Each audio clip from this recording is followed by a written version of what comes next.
In this lecture, we are going to be talking about politics and its relationship with economy and the institution of economy. So here we go. So first, let's talk about politics as a social institution. Well, what is politics? Politics are the methods and tactics of managing a nation or state, as well as the administering and controlling of its internal and external affairs. And that sounds really complicated, and there's a couple things that we need to break down here. First, what's the difference between a nation and a state? A nation is a group of people with a common cultural identity. So the concept of nation is pretty similar to that of the concept of the ethnicity, actually. In many ways, anyway. A state, then, is a geographic area governed by a common government. So when you're talking about nation, you're talking about the people and their collective identity. A state, then, is the geographic region or territory that the government oversees, right? So politics, then, are the ways that the nation or the state are controlled, right? And what that looks like. Now, it should be noted that politics are not unique to democracy. They look different in different societies. So in American politics, we tend to go about doing what we do via elections. So if you have a political opponent, the way you would get rid of them in American politics is maybe by defeating them in an election or defeating their party in an election. In medieval Russia, that was not a democracy, it was a feudal monarchy, an opponent could be eliminated by gouging out his eyes, right? Because according to the rules of that society, it was absolutely immoral and illegal to murder someone, but it was somehow more acceptable to blind him. And if you would blind him, and I say him because all of these people were men doing these things, then that is a bad thing to do to someone, but not so bad that you couldn't be forgiven by the church. Thus, if you really wanted to get rid of a political opponent, your best option may be to pluck out his eyes, which is absolutely ghastly and gory by our society's standards, but in a different society, they would do things differently. So politics often determine power and authority. Power is defined as the ability to impose one's will on others. Thus, power may be either coercive and violent or non-coercive, right? Really what you're doing with power is trying to make people do what you want them to do. Authority, then, is the legitimate exercise of power. So power can be seen to be as legitimate, as allowed, as what you're supposed to do, or illegitimate, not what you're supposed to do. So authority is legitimate power. For example, in our society, the police have the authority to pull people's cars over and ask them a bunch of questions, while a not police officer might be able to force you to do that with their car, but they do not have the authority to do that. Government, then, is the formal organized agency that exercises power and control in modern society. This is especially through the creation and enforcement of laws. So when we talk about government in our society, we are talking about the set social structures that do not change from one political administration to the next political administration. That's how we most typically use the term government in our society. If you were to speak to someone from Britain, they actually have a slightly different definition of government. I'm not going to give you because that might confuse you. But when we talk about that for our class, in our society, in our way we use English, we're talking about that thing, right? Authoritarianism. This is a type of government. It is a system of government by and for a small number of elites that does not include representation of ordinary citizens. And authoritarianism is not dependent on ideology, for example. So it doesn't matter what the leaders believe to be authoritarian. What matters is how they do it. So it's about tactics. It's not about beliefs. So communists can be authoritarians. Fascists can be authoritarians. Authoritarians are about not using democratic means, right? It's basically anti-democratic to be authoritarian. A dictatorship is one form of authoritarian system. So typically, in a dictatorship, a dictator does not gain power by being elected or through secession, but the dictator typically seizes power. He takes power. Here we see three of the most notorious dictators of the 20th century. We see Joseph Stalin, Adolf Hitler, and Benito Mussolini. It should be noted, actually, that Hitler he was elected, and he largely, most of his power did come through working the democratic system in Germany prior to his coming into full power. It was only the last piece of being the full absolute dictator of Germany that he seized anything. So that should be noted. Democracy can turn into dictatorship, and it's a really dangerous road that is easy for a society to slip into. But Joseph Stalin and Benito Mussolini definitely seized power in more grandiose and authoritarian type ways. Totalitarianism, then, is the most extreme and modern form of authoritarianism. In totalitarianism, the government seeks to control every aspect of citizens' lives, and this is made possible by modern communications technologies.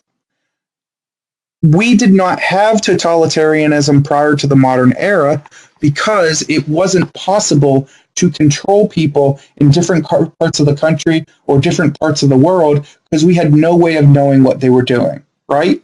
If not for the internet, if not for telephones, if not for so many things, you would have no way of knowing right now what is happening in Washington, D.C., and they would have no way of knowing what's happening in your area, right? So totalitarianism came in and was first really practiced in the 1930s and 40s, right? When it became capable for Adolf Hitler to call someone and say, go kill those people because they're doing something that I don't like. And then after those people were killed, Hitler's agent could call him back and say, yeah, the job's been done. Or, no, actually, they weren't saying things. Maybe we shouldn't do that, right? That kind of communication wasn't possible to the modern era. And what should be noted, though, is that as we become more technologically advanced, the risk of totalitarianism becomes so much greater because now it's possible to monitor almost everything that we do through the technologies that we have, right? We have really good reasons to believe that we're not being monitored like that. There are some really good studies, actually, and stories that have been written by publications by Wired saying, no, we're being a little bit paranoid. We're not actually being monitored by the government the way some people think we are. But if, for example, a dictatorship should rise up here in the United States, they would have every tool necessary to try to complete us in that kind of total way, which is something scary that we as a society need to keep in mind. A monarchy, then, is a type of government by a king or queen with succession of rulers kept within a family. So this is our traditional type of authority that Weber was so interested in. Monarchies may come in two forms, absolute monarchies and constitutional monarchies. An absolute monarchy typically has complete control over subjects. This is the kind of kingdom where the king has the right to execute people or take people's wives or take people's lands because they feel it's fit, right? That's an absolute monarchy. And those are pretty exceedingly rare in the modern world. Constitutional monarchies, though, which do exist in some places, are where royal figures' powers are defined by a political charter and limited by a parliament or other governing body. We often think of the United Kingdom as being a constitutional monarchy. They're more of a parliamentary democracy, which is a democracy that depends heavily on its parliament as opposed to our Congress and president. A better example of a constitutional monarchy is Saudi Arabia, where the king has a whole lot of power, but really to get things done, he has to work with his parliament and other governing bodies. Democracy is the political system in which all citizens have the right to participate. We're pretty familiar with democracy because we live in a democracy, so I'm not going to go into too much detail there. One thing we're not so familiar with, a lot of us, is pluralism, which is an issue that modern democracies have to deal with. So pluralism is a condition of political power where a wide variety of individuals and groups have equal access to resources and to power. So this is not a type of government, but a quality of government. And usually when we're talking about pluralism, we're talking about democracies, because democracies are the type of government that it's thought most allows pluralism to exist. But there is some debate over whether our country, the United States, is truly pluralistic. Do we actually have a system in which many different, not just numbers of people, but kinds of people have access to resources and power, right? Because most of the people in power in our country are rich, white men. If you just look at the numbers of people in Congress and the demographics of Congress, you will see that that does not match up with the demographics probably of where you live and the demographics of how most of the country looks like. So that really calls into question how truly pluralistic we actually are. Now, surrounding that idea of rich white men controlling everything is this idea of the power elite, which are defined as a relatively small number of people who control the economic, political, and military institutions within our society. When I bring up this idea, and this is well documented, and Mills first wrote about this in the 1940s, that a small group of people is controlling industry and the military and politics. Many students immediately jump, oh, this is the Illuminati. No. If you're not familiar with the Illuminati, it's a conspiracy theory widely talked about on the internet that there's this group of people secretly working together to control the world. That's not what we're talking about with the power elite. What we're talking about with the power elite are a bunch of rich people that know each other, right? And the difference between those two concepts is that the rich people that know each other, the power elite as they actually exist in the world, they do not have a unified vision for what to turn the world into, right? It's not a conspiracy. It's a social network, right? And while the power elite have a whole lot of power, and probably more power than we as a society want them to, they don't have a set and fixed agenda. And in some ways, that's actually scarier, right? Because if there was an organization, a real organization called the Illuminati, we could probably stop them. We could probably take their power away. We can't keep rich people from being friends with other rich people, right? You can't do stuff like that, at least in a democratic society, right? So that's part of the problem of the existence of the power elite. Now, many people also worry about the influence of money in politics. Specifically talking about this, we talk about special interest groups, which are organizations that raise and spend money to influence elected officials and or public opinion. Oftentimes when we're talking about special interest groups, we talk about groups like the oil industry or big tobacco or the pharmaceuticals industries. And those are certainly really are very real special interest groups, and they pour millions and millions of dollars into our national politics. And that is an issue. But there are also other special interest groups that serve different purposes. So an electricians union, that's a special interest group.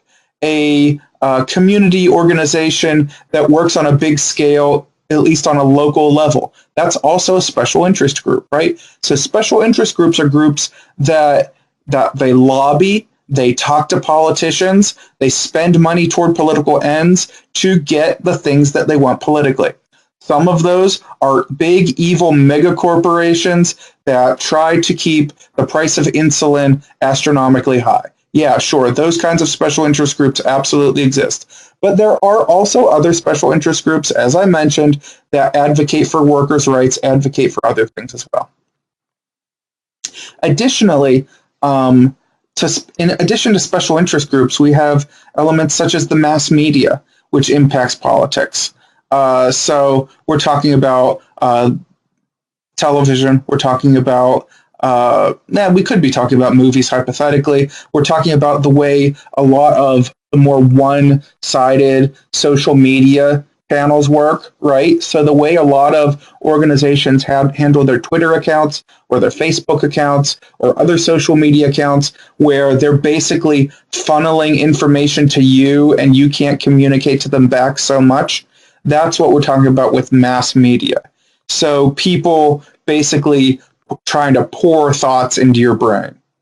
Opinion leaders, then, in that type of mass media are high-profile people who interpret events in an attempt to influence the public.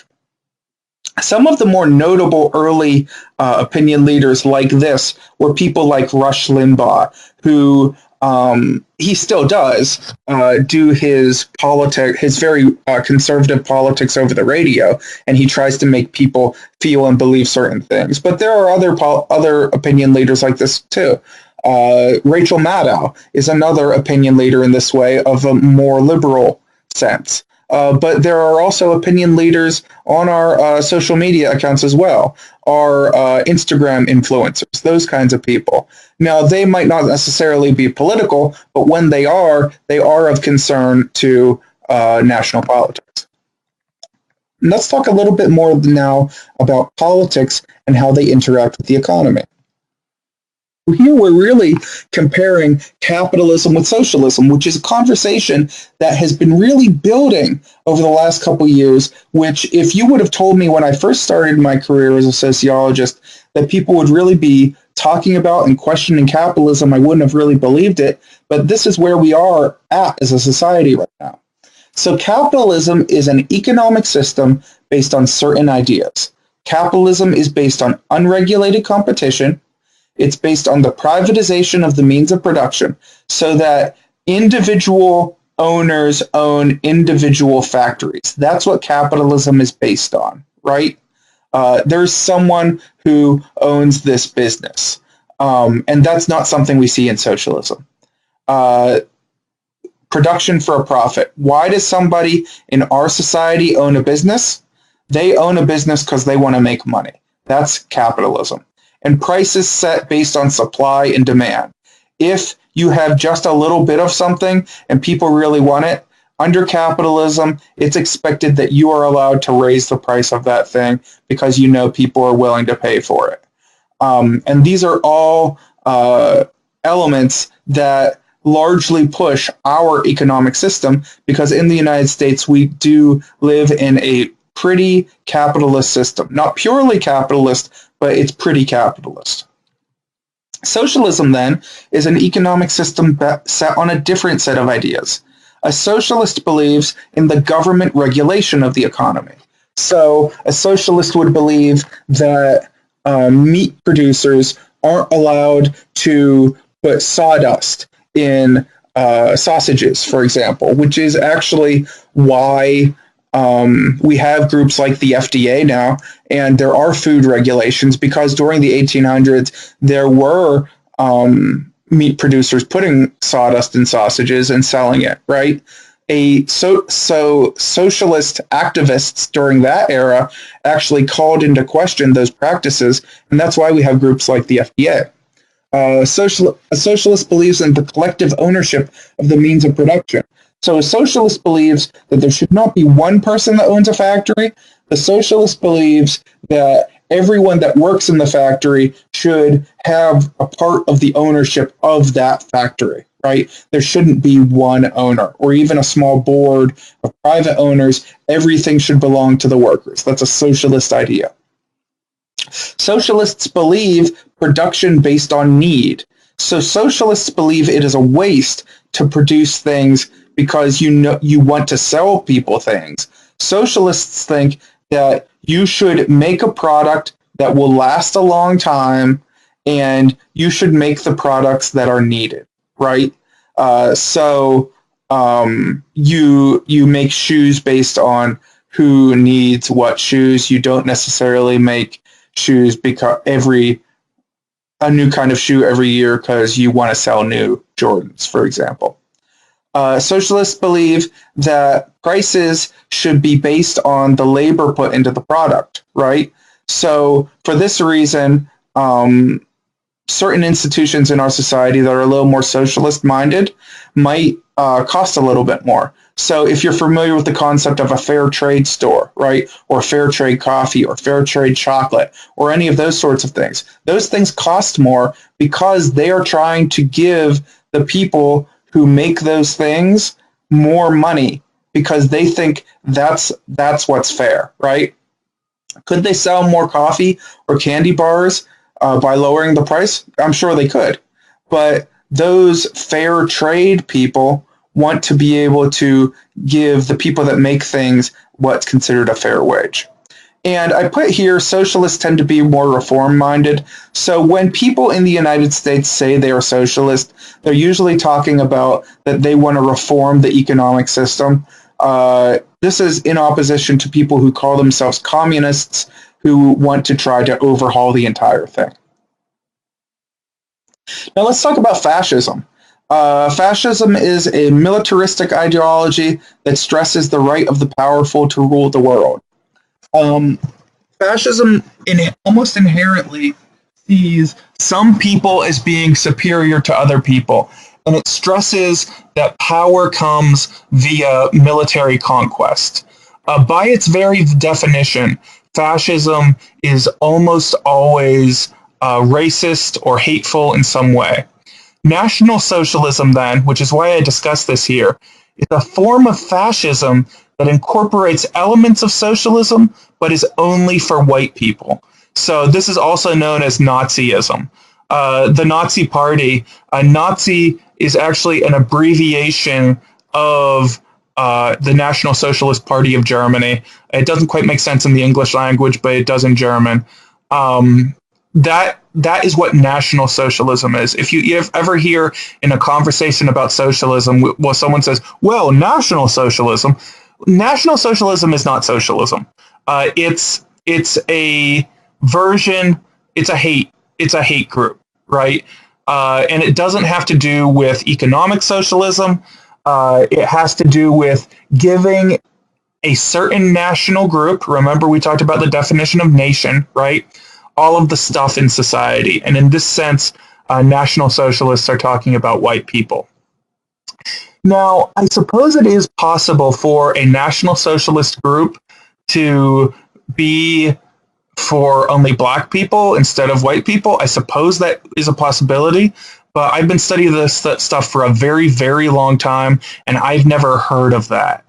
And I'm pretty sure, to the best of my knowledge, it doesn't exist. So you can stand pretty confident that when someone says National Socialist, they're not talking about black National Socialist. Other names for National Socialism is white nationalism, and the alt-right has been definitively proven to be tied to National Socialists. I talk about all of this because in the world we live in today, there are Nazis running around, there are people that believe in Nazi ideologies, and as good moral people in our society, and I am saying that Nazis are not good or moral people, we need to stand up and not let them do these things. So that's just all there is to it. Now, another reason why we need to be aware of fascists is that fascists often use democratic mechanisms against itself by exploiting what's called Popper's paradox. Popper was a German he was a German philosopher in the era prior to Hitler, and he actually he predicted Hitler's rise to power. Not specifically Hitler, but he saw fascism building in his country. Popper stated that if a society is infinitely tolerant of ideas, it will eventually be tolerant to intolerant ideas, right? Thus, if we are tolerant to hateful rhetoric and hateful ideas and allow those ideas to continue in our society, we will let the fascists take over, and we will let them use our democratic mechanisms against us. And we see this in the modern era when Nazis use, and the alt-right, who are Nazis, use these concepts of listening to both sides and letting both sides have their political say. We don't have to listen to Nazis, okay? Because they have been historically shown and historically proven to not be willing to actually listen to people. And what they actually do is they take advantage of the fact that we people who believe in democracy really earnestly believe in democracy, but they want to trick us into saying that Nazis have a right to exist. And quite frankly, they don't. Now back to socialism. Communism, then, is not fascism. They're completely different things. Sorry about that. My wife says Magic Mountain is so smelly. That's kind of funny. Anyway,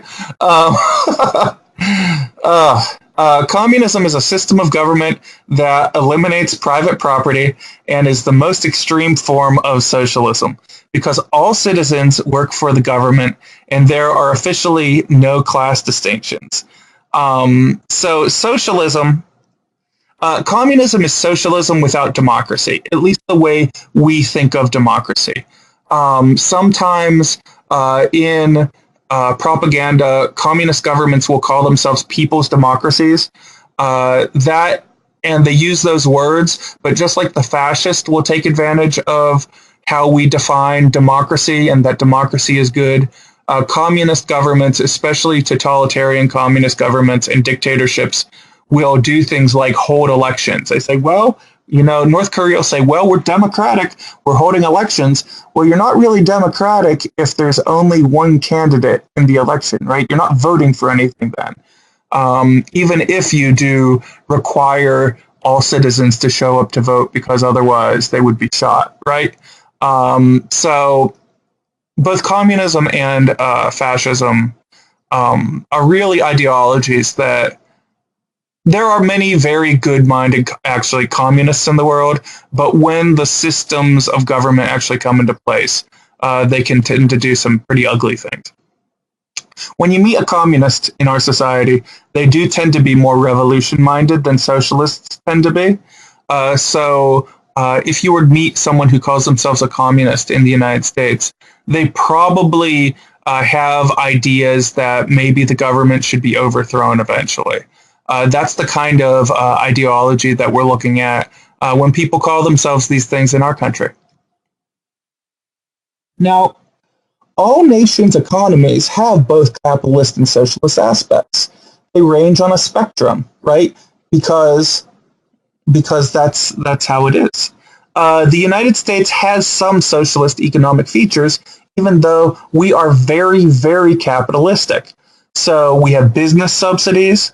We have market regulations. Like I said, it's not legal to sell everything, right? It's not legal to sell poison that has the only use of murdering someone. We have libraries. Libraries are socialist institutions. Barnes and Noble and Amazon would probably prefer libraries didn't exist, right? Because they would make more money that way. Cuba, a really communist country, has some capitalist ventures.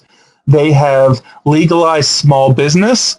They have a very well-developed black market that, while many parts of it are illegal, those are capitalist ventures. Here's the big takeaway. Socialism is an economic system. It is not a government system. It's not a political system. Communism is a political system.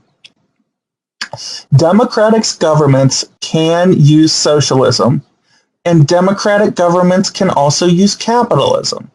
Totalitarian governments can use capitalism, but totalitarian governments can also use socialism, right? These are all not all or nothing propositions. It is possible to be a democratic government and also have a socialist economy. These are just pieces that different societies use in different ways, and they can be mixed or matched, and they are mixed and matched around the world. And this is, one of the big takeaways of the course, quite frankly, not just this lecture. So, if you have any questions, please let me know, and I will talk to you later.